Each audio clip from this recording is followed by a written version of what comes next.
ഇന്ന് നമ്മൾ രണ്ടാമത്തെ ചാപ്റ്ററാണ് റിവൈസ് ചെയ്യാനും ഓർത്തെടുക്കാനും ശ്രമിക്കുന്നത്. രണ്ടാമത്തെ ചാപ്റ്റർ പറയുന്നത് അക്കൗണ്ടിങ് പ്രിൻസിപ്പിൾസിനെ കുറിച്ചാണ് അല്ലേ? ഓക്കെ. അക്കൗണ്ടിങ് പ്രിൻസിപ്പിൾസ് നിങ്ങൾ അക്കൗണ്ടിങ് പ്രോസസ്സിൽ പല സ്റ്റേജുകളിൽ ചെയ്യേണ്ട കാര്യങ്ങളെക്കുറിച്ചാണ് പറയുന്നത് അല്ലേ? അതുകൊണ്ട് തന്നെ നിങ്ങൾ തുടക്കത്തിൽ ഈ ചാപ്റ്റർ പഠിച്ചപ്പോൾ പലർക്കും ബുദ്ധിമുട്ടുകളുണ്ടായി അല്ലേ? കാരണം നിങ്ങൾ പഠിക്കാത്ത ചില ഭാഗങ്ങളിൽ എങ്ങനെയാണ് ആ ഭാഗങ്ങൾ ചെയ്യേണ്ടത് എന്ന നിർദ്ദേശങ്ങളാണ് ഈ പ്രിൻസിപ്പിളായിട്ട് പറഞ്ഞത് അല്ലേ? അപ്പോൾ ആ ഭാഗങ്ങൾ നിങ്ങൾക്കറിയാത്തത് കൊണ്ട് ചിലർക്ക് ഈ ഭാഗങ്ങൾ പഠിക്കാൻ അല്പം ബുദ്ധിമുട്ടുണ്ടായിട്ടുണ്ട് അല്ലേ? ഓക്കെ. പക്ഷേ ഇപ്പോൾ നിങ്ങളുടെ അവസ്ഥ അങ്ങനെയല്ല. നിങ്ങൾ ഫൈനാൻഷ്യൽ സ്റ്റേറ്റ്മെൻറ്റ്സ് തയ്യാറാക്കുന്നത് വരെയുള്ള കാര്യങ്ങൾ മുഴുവനായിട്ട് പഠിച്ചിട്ടുണ്ട്, പരിചയപ്പെട്ടിട്ടുണ്ട് അല്ലേ? ഓക്കെ. അപ്പോൾ ഇനി നിങ്ങൾ ഈ പ്രിൻസിപ്പിൾസ് പഠിക്കാൻ പോയി കഴിഞ്ഞാൽ നിങ്ങൾക്കത് വളരെ എളുപ്പമായിട്ട് തോന്നും. ഓക്കെ. അപ്പോൾ നമുക്ക് ഇന്നു മുതൽ ഫോക്കസ് ഏരിയ പ്രകാരമുള്ള ഈ ചാപ്റ്ററിൽ നിങ്ങൾക്ക് പഠിക്കാനുള്ള അക്കൗണ്ടിങ് പ്രിൻസിപ്പിൾസ് ഓരോന്നായിട്ട് ഓർത്തെടുക്കാനും പഠിക്കാനും ശ്രമിക്കാം. Okay, fine. നമ്മൾ ആദ്യം ഇവിടെ പറയാൻ ശ്രമിക്കുന്നത് ഗ്യാപ്പിനെ കുറിച്ചാണ് അല്ലേ? ഈ പ്രിൻസിപ്പിൾസിനെ മൊത്തമായിട്ട് നമ്മൾ ഗ്യാപ്പ് എന്ന് പറയുന്നുണ്ട്. GAAP. അതിൻ്റെ ഫുൾ ഫോം എന്താണ്? Generally accepted accounting principle. പൊതുവായി അംഗീകരിക്കപ്പെട്ട അക്കൗണ്ടിങ് തത്വങ്ങൾ അല്ലേ? ഓക്കെ. അതാണെന്ത് ഗ്യാപ്പ് എന്ന് പറയുന്നത് അല്ലേ? ഗ്യാപ്പിൻ്റെ ഫുൾ ഫോം നിങ്ങൾക്ക് പരീക്ഷയ്ക്ക് ചോദിക്കാൻ സാധ്യതയുള്ള ഒരു ചോദ്യമാണ്. ഓക്കെ. ഇനി എന്താണ് gap? Refers to rules and guidelines, നിയമങ്ങളും നിർദ്ദേശങ്ങളും adopted for recording and reporting business transactions in order to bring uniformity in the preparation of financial statements. Financial statements അല്ലേ? പ്രിപ്പറേഷൻ ഓഫ് ഫൈനാൻഷ്യൽ സ്റ്റേറ്റ്മെൻറ്റ്സ്, അതാണ് അവസാനം പറഞ്ഞത് അല്ലേ? Financial statements തയ്യാറാക്കുമ്പോൾ, financial statements എന്താണെന്ന് ഇപ്പോൾ നിങ്ങൾക്കറിയാം അല്ലേ? ട്രേഡിംഗ് പ്രോഫിറ്റ് ആൻഡ് ലോസ് അക്കൗണ്ടും ബാലൻസ് ഷീറ്റും. ഓക്കെ. അത് തയ്യാറാക്കുമ്പോൾ ടു ബ്രിങ് യൂണിഫോമിറ്റി വേണം. നിങ്ങൾ യൂണിഫോം ഇടുന്നത് എന്തിനു വേണ്ടിയിട്ടാണ്? യൂണിഫോമിറ്റി ഉണ്ടാവാനാണ് അല്ലേ? എല്ലാവരും ഒരേപോലെ വസ്ത്രം ധരിക്കാൻ വേണ്ടിയിട്ടാണ്. അപ്പോൾ ഫിനാൻഷ്യൽ സ്റ്റേറ്റ്മെൻറ്റ്സിൽ യൂണിഫോമിറ്റി വേണം എന്ന് പറയുമ്പോൾ എല്ലാ ബിസിനസ് സ്ഥാപനങ്ങളും ഒരേ രൂപത്തിൽ ഫിനാൻഷ്യൽ സ്റ്റേറ്റ്മെൻറ്റ്സ് തയ്യാറാക്കുന്നുണ്ട് എന്ന് ഉറപ്പുവരുത്താൻ നിങ്ങൾ ഇടപാടുകൾ രേഖപ്പെടുത്തുമ്പോഴും റിപ്പോർട്ടുകൾ തയ്യാറാക്കുമ്പോഴും നിങ്ങൾ സ്വീകരിക്കേണ്ട നിയമങ്ങളും നിർദ്ദേശങ്ങളുമാണ് പ്രിൻസിപ്പിൾസ് അല്ലെങ്കിൽ ഗ്യാപ്പ് എന്നതുകൊണ്ട് ഉദ്ദേശിക്കുന്നത്. ഓക്കെ. അപ്പോൾ ഈ ഗ്യാപ്പ് എന്ന് പറയുന്നത് ചില നിയമങ്ങളും നിർദ്ദേശങ്ങളാണ്. അത് നിങ്ങൾ ഇടപാടുകൾ രേഖപ്പെടുത്തുമ്പോഴും അതിൻ്റെ അടിസ്ഥാനത്തിൽ റിപ്പോർട്ടുകൾ തയ്യാറാക്കുമ്പോഴും നിങ്ങൾ ആ നിയമങ്ങളും നിർദ്ദേശങ്ങളും അനുസരിച്ചാണ് കാര്യങ്ങൾ ചെയ്യേണ്ടത് അല്ലേ? ഇനി അതങ്ങനെ ആ നിയമങ്ങളും നിർദ്ദേശങ്ങളും കൊടുത്തിട്ട് എന്തിനു വേണ്ടിയിട്ടാണ്? എന്നാലേ എല്ലാവരും ഒരേ രൂപത്തിൽ ഫൈനാൻഷ്യൽ സ്റ്റേറ്റ്മെൻറ്റ്സ് തയ്യാറാക്കുന്നുണ്ട് എന്ന് ഉറപ്പുവരുത്താൻ പറ്റുള്ളൂ അല്ലേ? എല്ലാവരും അവർക്ക് തോന്നിയ രൂപത്തിൽ ഫിനാൻഷ്യൽ സ്റ്റേറ്റ്മെൻറ്റ്സ് തയ്യാറാക്കി കഴിഞ്ഞാൽ എന്താ കുഴപ്പമുണ്ടാവുക? നമുക്ക് രണ്ട് സ്ഥാപനങ്ങൾ തമ്മിൽ താരതമ്യം ചെയ്യാൻ പറ്റുമോ? അല്ല. കണക്കെഴുതിയ വ്യത്യസ്ത രൂപത്തിലാണെങ്കിൽ നമുക്കത് ഒത്തു നോക്കിയിട്ട് ഏത് സ്ഥാപനമാണ് മെച്ചാണെന്നൊക്കെ നോക്കാൻ പറ്റുമോ? ഇല്ല. Okay, fine. അപ്പോൾ അതാണ് ഗ്യാപ്പ് അല്ലേ? ഗ്യാപ്പ് എന്ന് പറയുന്നത് ചില നിയമങ്ങളും നിർദ്ദേശങ്ങളാണ്.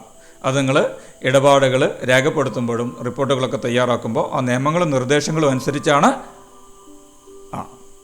റിപ്പോർട്ടുകളൊക്കെ തയ്യാറാക്കേണ്ടത് എന്ന കാര്യം കൂടി നിങ്ങളൊന്ന് മനസ്സിലാക്കി വെക്കുക. Okay, fine. അപ്പോൾ ഗ്യാപ്പ് എന്താണെന്ന് ഒരുപക്ഷെ പരീക്ഷയ്ക്ക് ചോദിക്കാൻ സാധ്യതയില്ല. ഗ്യാപ്പിൻ്റെ ഫുൾ ഫോം ചോദിച്ചേക്കാം അല്ലേ? പിന്നെ നിങ്ങളോട് എന്താ ചോദിക്കുക? ഇതിൽ ഗ്യാപ്പിൽ പറഞ്ഞിട്ടുള്ള ഓരോ പ്രിൻസിപ്പിൾസും എന്താണെന്ന് പരീക്ഷയ്ക്ക് നിർബന്ധമായിട്ടും ചോദിക്കും അല്ലേ? ഓക്കെ. അപ്പോൾ ഓരോന്നോരോന്നായിട്ട് നമുക്ക് പരിചയപ്പെടാൻ ശ്രമിക്കാം. നമ്മൾ ആദ്യം പരിചയപ്പെടുന്നത് ബിസിനസ് എൻറ്റിറ്റി കൺസെപ്റ്റാണ്. ബിസിനസ് എൻറ്റിറ്റി കൺസെപ്റ്റ് അല്ലേ? എന്താ ഈ പ്രിൻസിപ്പിൾ പറയുന്നത്? വളരെ സിമ്പിളായിട്ടുള്ളൊരു കാര്യമാണ് അല്ലേ? എന്താ പറയുന്നത്? Business and its owners are to be treated as two separate entities. ബിസിനസ്സിനെയും ബിസിനസ്സിൻ്റെ ഓണറേയും, സാധാരണ ഒരു ഏകാംഗ വ്യാപാരിയൊക്കെ ആണെങ്കിൽ അയാളെ വ്യാപാരം അതായത് ബിസിനസ്സും അയാളും ഒക്കെ ഒന്നായിട്ടാണ് കണക്കാക്കുക അല്ലേ? നിയമപരമായിട്ട് രണ്ടും ഒന്നായിട്ടാണ് കണക്കാക്കുക. നിങ്ങൾ ബിസിനസ് സ്റ്റഡീസിലൊക്കെ പഠിച്ചിട്ടുണ്ടാവും. ഓക്കെ, പക്ഷേ ഇവിടെ നമ്മൾ കണക്ക് എഴുതുമ്പോൾ എങ്ങനെയാണ് കണക്കാക്കേണ്ടത്? Business and its owners are to be treated as two separate entities. രണ്ട് വ്യത്യസ്ത വ്യക്തികളായിട്ട് കണക്കാക്കണം. അതായത് ബിസിനസ് വേറെയാണ്, ഓണർ വേറെയാണ്. Business is separate, owner is separate. അങ്ങനെ എഴുതിയാൽ ഈ പ്രിൻസിപ്പിളായി. എന്താണ് ബിസിനസ് എൻറ്റിറ്റി കൺസെപ്റ്റ് എന്ന് പറഞ്ഞാൽ നിങ്ങൾ പറയണം, ഈ പ്രിൻസിപ്പിൾ പറയുന്നു ബിസിനസ് സെപ്പറേറ്റ് ആണ്, ഓണർ സെപ്പറേറ്റ് ആണ്. വ്യക്തമായിട്ട് നിങ്ങൾ എങ്ങനെ എക്സ്പ്ലെയിൻ ചെയ്യും? നന്നായിട്ട്. Business and its owners are to be treated as two separate entities. രണ്ട് വ്യത്യസ്ത വ്യക്തിത്വങ്ങളായിട്ട് നിങ്ങൾ കണക്കാക്കണം. ഫൈൻ. അങ്ങനെ പറയുമ്പോൾ റെക്കോർഡ് ചെയ്യുമ്പോൾ ചില കാര്യങ്ങൾ നിങ്ങൾ ശ്രദ്ധിക്കേണ്ടത്. പ്രിൻസിപ്പിൾ ഇതാണ് അല്ലേ? ഓക്കെ.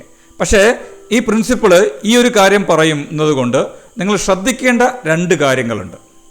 അതേതൊക്കെയാണ്? ആദ്യത്തേത്, transaction between owner and business is to be recorded. ഈ ബിസിനസ്സും ബിസിനസ്സിൻ്റെ ഓണറും തമ്മിൽ വല്ല ഇടപാടുകളും, സാമ്പത്തിക ഇടപാടുകൾ അല്ലേ, നടന്നിട്ടുണ്ടെങ്കിൽ അത് നിങ്ങൾ നിങ്ങളുടെ ബുക്കിൽ രേഖപ്പെടുത്തണം. നിങ്ങളുടെ ബുക്ക് എന്ന് പറയുമ്പോൾ ബിസിനസ്സിൻ്റെ ബുക്കിൽ രേഖപ്പെടുത്തണം അല്ലേ? എന്തുകൊണ്ടാണ് രേഖപ്പെടുത്തുന്നത്? കാരണം രണ്ട് വ്യത്യസ്ത വ്യക്തിത്വങ്ങളായിട്ടാണ് നിങ്ങൾ കണക്കാക്കുന്നത്. അപ്പോൾ നിങ്ങൾ ബിസിനസ്സും ബിസിനസ്സിൻ്റെ ഓണറും തമ്മിൽ നിങ്ങൾ വല്ല ഇടപാടും നടന്നിട്ടുണ്ടെങ്കിൽ ഓണർ നിങ്ങൾക്ക് ക്യാഷ് തരികയാണ്, അല്ലെങ്കിൽ ബിസിനസ്സിന് ഓണർ ക്യാഷ് പിൻവലിച്ചു, ഇതൊക്കെയാണ് ഇടപാടുകൾ അല്ലേ? ഈ ഇടപാടുകളൊക്കെ നിങ്ങൾ എന്ത് ചെയ്യണം? ബുക്കിൽ രേഖപ്പെടുത്തണം. ഓക്കെ.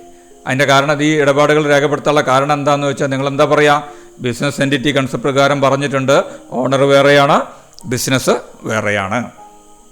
ഇനി രണ്ടാമത്തെ കാര്യം, ഇവർ രണ്ട് വ്യത്യസ്ത വ്യക്തിത്വങ്ങളാകുമ്പോൾ രണ്ട് വ്യക്തികൾ തമ്മിൽ ഒരാൾ വേറെ ആൾക്ക് ക്യാഷ് കൊടുത്താൽ അവർ ഡെപ്റ്ററും ക്രെഡിറ്ററും ഒക്കെ ആവും അല്ലേ?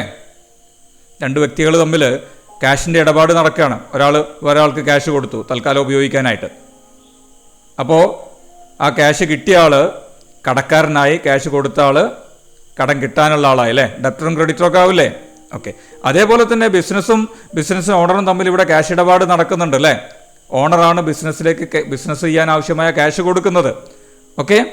അപ്പോൾ owner is treated as creditor. Cash കിട്ടാനുള്ള ആളായി ഓണർ അല്ലേ? ആരെ കയ്യിൽ നിന്ന്? ബിസിനസ്സിന്. ഓക്കെ. അപ്പോൾ ഓണറെ നമ്മൾ എന്തായിട്ട് കണക്കാക്കണം? ക്രെഡിറ്ററായിട്ട് കണക്കാക്കണം. To the extent of amount contributed by him as capital. അയാൾ ബിസിനസ്സിലേക്ക് മൂലധനമായിട്ട് എത്ര രൂപ കൊടുത്തിട്ടുണ്ടോ അത്രയും രൂപയുടെ ക്രെഡിറ്ററായിട്ട്, അതായത് അത്രയും രൂപ അയാൾക്ക് കൊടുക്കാനുള്ളതായിട്ട് നമ്മൾ കണക്കാക്കണം. ഓക്കെ. അപ്പോൾ ഓണർക്ക് തിരിച്ചു കൊടുക്കാനുള്ള എമൗണ്ടാണ് ക്യാപിറ്റൽ. ശരിയല്ലേ? ബിസിനസ്സിൻ്റെ ഓണർക്ക് തിരിച്ചു കൊടുക്കാനുള്ള എമൗണ്ടാണ് ക്യാപിറ്റൽ. അതുകൊണ്ട് തന്നെ അത് ഒരു ബാധ്യതയായിട്ടും കണക്കാക്കണം ബിസിനസ്സിൻ്റെ അല്ലേ? തിരിച്ചു കൊടുക്കാനുള്ള എമൗണ്ടൊക്കെ ബാധ്യതയാണല്ലോ. Okay, fine. അപ്പോൾ ഈ പ്രിൻസിപ്പിള് ഒരു കാര്യം മാത്രമേ പറയുന്നുള്ളൂ, business and its owners are to be treated as two separate entities.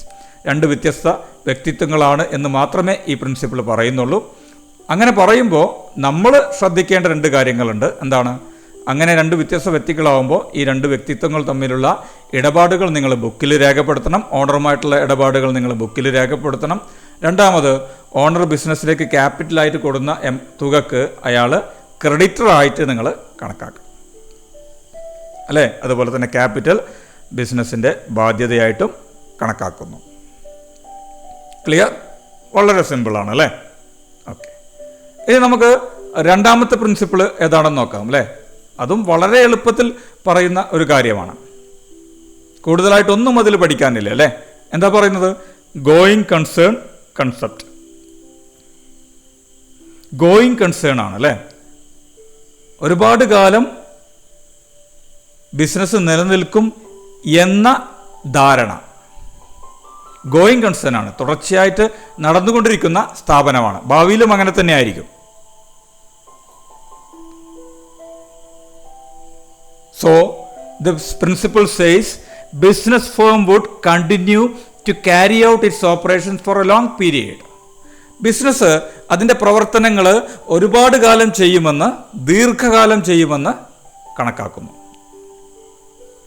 നാളെ അല്ലെങ്കിൽ ഒരു വർഷം കഴിഞ്ഞിട്ട് ആ ബിസിനസ് പൂട്ടിപ്പോകും എന്ന ധാരണയിലാവരുത് നിങ്ങൾ കണക്കെഴുതേണ്ടത്. ഏത് ധാരണയിലായിരിക്കണം?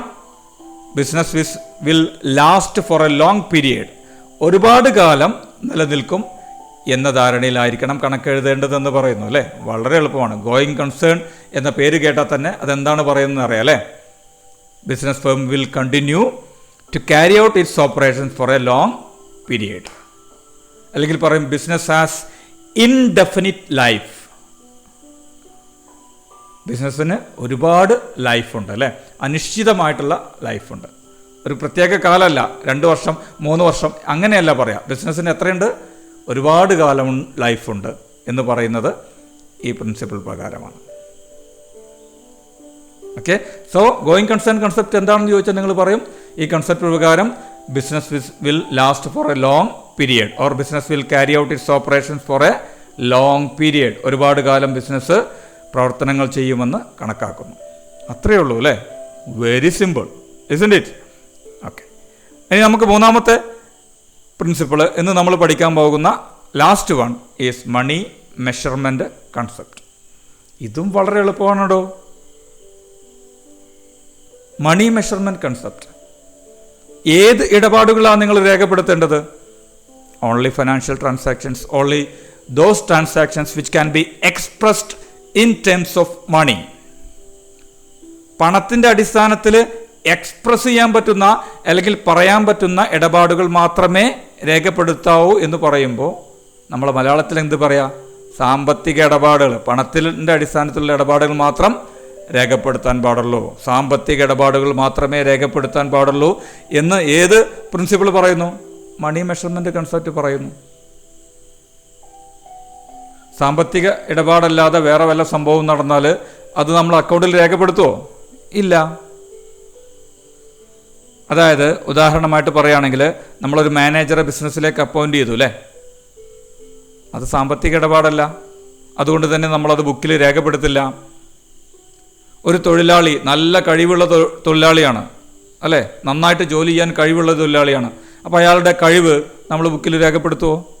ഇല്ല, കാരണം അത് സാമ്പത്തികമായിട്ട് അളന്ന് തിട്ടപ്പെടുത്താൻ പറ്റുന്നതല്ല. സ്ഥാപനത്തിൻ്റെ ഇമേജ്, റെപ്യൂട്ടേഷൻ, പൊതുജനങ്ങളുടെ ഇടയിലുള്ള അഭിപ്രായം, നല്ല അഭിപ്രായമുള്ള കമ്പനിയാണ്, ആ അഭിപ്രായത്തിന് കൊടുക്കാം ഒരു 10,000 രൂപ വില എന്ന് പറഞ്ഞ് നമ്മളത് രേഖപ്പെടുത്തുമോ? ഇല്ല, കാരണം എന്താണ്?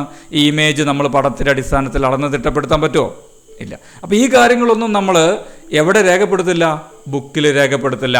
അപ്പോൾ നിങ്ങൾക്ക് പരീക്ഷയ്ക്ക് ചോദിക്കാം, ഒരു ബിസിനസ്സിൽ ഒരു മാനേജർ അപ്പോയിൻ്റ് ചെയ്തു, പക്ഷെ അത് നിങ്ങൾ ബുക്കിൽ രേഖപ്പെടുത്തിയിട്ടില്ല. ഏത് പ്രിൻസിപ്പിൾ പ്രകാരം? അപ്പോൾ നിങ്ങൾ പറയും മണി മെഷർമെൻറ്റ് കൺസെപ്റ്റ് പ്രകാരം. കാരണം മണി മെഷർമെൻറ്റ് കൺസെപ്റ്റ് നിങ്ങളോട് പറയുന്നു, എന്ത് പറയുന്നു? പണത്തിൻ്റെ അടിസ്ഥാനത്തിലുള്ള ഇടപാടുകൾ മാത്രം, സാമ്പത്തിക ഇടപാടുകൾ മാത്രം രേഖപ്പെടുത്തിയാൽ മതിയെന്ന് മണി മെഷർമെൻറ്റ് കൺസെപ്റ്റ് പറയുന്നു എന്ന് നിങ്ങൾ അവരോട് പറയും. ഓക്കെ, അപ്പോൾ ഇന്ന് നിങ്ങൾ 3 പ്രിൻസിപ്പിൾ മാത്രമേ പഠിച്ചിട്ടുള്ളൂ. ഫോക്കസ് ഏരിയ പ്രകാരം നിങ്ങൾക്ക് 7 പ്രിൻസിപ്പിളാണ് പഠിക്കാനുള്ളത് അല്ലേ. അതിൽ 3 പ്രിൻസിപ്പിൾ ഇപ്പോൾ നിങ്ങൾ പഠിച്ചു കഴിഞ്ഞു. ആദ്യത്തെ ഏതാണ്? Business entity concept. അതെന്തേ പറയുന്നുള്ളൂ? Owner and business are treated to be 2 separate entities. ബിസിനസ്സിനെയും അതിൻ്റെ ഓണറെയും 2 വ്യത്യസ്ത വ്യക്തികളായിട്ട് കണക്കാക്കുന്നു. ഓക്കെ, അങ്ങനെ കണക്കാക്കുമ്പോൾ ഓണറേയും ബിസിനസ്സും തമ്മിലുള്ള ഇടപാടുകൾ രേഖപ്പെടുത്തണം. ഓണർ ബിസിനസ്സിൽ ഇൻവെസ്റ്റ് ചെയ്ത എമൗണ്ടിന് അയാൾ ബിസിനസ്സിൻ്റെ ക്രെഡിറ്ററാണ്. ആ ക്യാപിറ്റൽ അയാൾ ഇൻവെസ്റ്റ് ചെയ്ത തുക ബിസിനസ്സിൻ്റെ ലയബിലിറ്റിയുമാണ്. ഓക്കെ, ഇനി രണ്ടാമത് പറയുന്നത് ഗോയിങ് കൺസേൺ കൺസെപ്റ്റ്. അതെന്താ പറയുന്നത്? Business as indefinite life. ബിസിനസ്സിന് ഒരുപാട് കാലം ലൈഫുണ്ട്, ജീവിതമുണ്ട് അല്ലേ, അല്ലെങ്കിൽ ബിസിനസ് അതിൻ്റെ പ്രവർത്തനങ്ങൾ ഒരുപാട് കാലം തുടരുന്നു.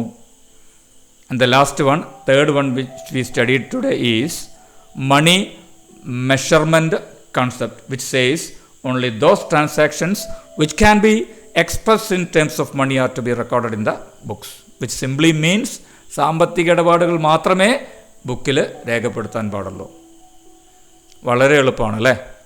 ഓക്കെ, അപ്പോൾ നിങ്ങൾ മുമ്പ് ചെയ്ത പ്രാക്ടീസ് ക്വസ്റ്റ്യനാണ് അത്. നിങ്ങളൊരു റഫ് പേപ്പറിൽ അതിൻ്റെ ആൻസർ എഴുതി വെക്കുക. എഴുതിയിട്ട് എനിക്ക് അയക്കണമെന്നില്ല, നിങ്ങൾ എഴുതി വെച്ചാൽ മതി. ഡിസ്കഷൻ ക്ലാസ് നാളെ നടക്കുമ്പോൾ അതിൻ്റെ ആൻസർ ഞാൻ പറയുന്ന ആൾക്കാരോട് മാത്രം ഞാൻ അത് പോസ്റ്റ് ചെയ്യാൻ പറയും. ഓക്കെ, അപ്പോൾ എല്ലാവരും എനിക്ക് ഇതിൻ്റെ ആൻസർ അയക്കേണ്ട വേണമെന്നില്ല. നിങ്ങൾ പക്ഷേ എല്ലാവരും നിങ്ങളൊരു റഫ് പേപ്പറിൽ എഴുതി വെക്കണം. Okay, fine. ഞാൻ പറയുന്ന ആൾക്കാർ മാത്രം ഡിസ്കഷൻ ക്ലാസ്സിൽ അത് സബ്മിറ്റ് ചെയ്യാം. ഏതൊക്കെയാണോ ചോദ്യങ്ങൾ? ഫൈൻ. ഞാനത് എക്സ്പ്ലെയിൻ ചെയ്യുന്നില്ല, നിങ്ങളത് വായിച്ച് മനസ്സിലാക്കുക. Okay, fine. ഇതിൻ്റെ ആൻസർ എഴുതി വെക്കുക. എന്നിട്ട് ഞാൻ പറയുന്ന ആൾക്കാർ മാത്രം ഡിസ്കഷൻ ക്ലാസ്സിൻ്റെ സമയത്ത് അത് സബ്മിറ്റ് ചെയ്യുക. Okay, and it's time to say goodbye. Have a nice day. Thank U.